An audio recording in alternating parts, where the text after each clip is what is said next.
Mao kini ang pagproseso sa atong e-signature cash advance and loans.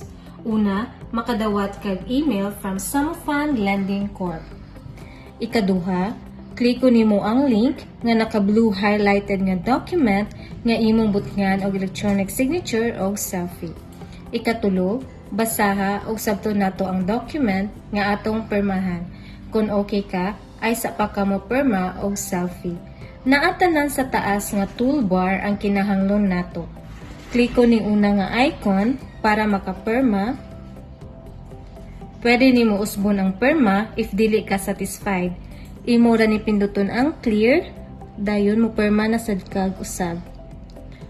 Ikaupat, kung na-satisfied na kas imong signature, imong tuplukon ang create, then tap ang screen para makita ang imong perma. Then, ibutang sa babaw sa imong ngalan. Para mo gamay imong signature, pindutan ng imong perma. Anya na kay makita nga rectangle. Sa bottom right, maong imong i-drag pasaka to adjust. Kung sakto nakadak-on, okay na siya. Ikalima is selfie.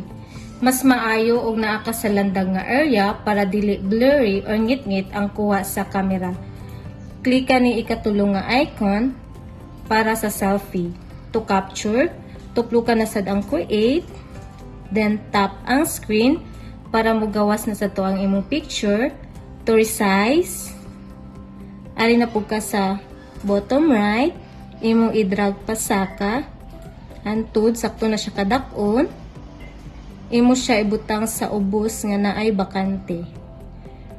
Ikaunom, og naa nay signature og selfie, ana na nimo i-save. Save document. Once successfully saved, okay na to siya ug ma-receive na sa Samofund staff. Daghang salamat.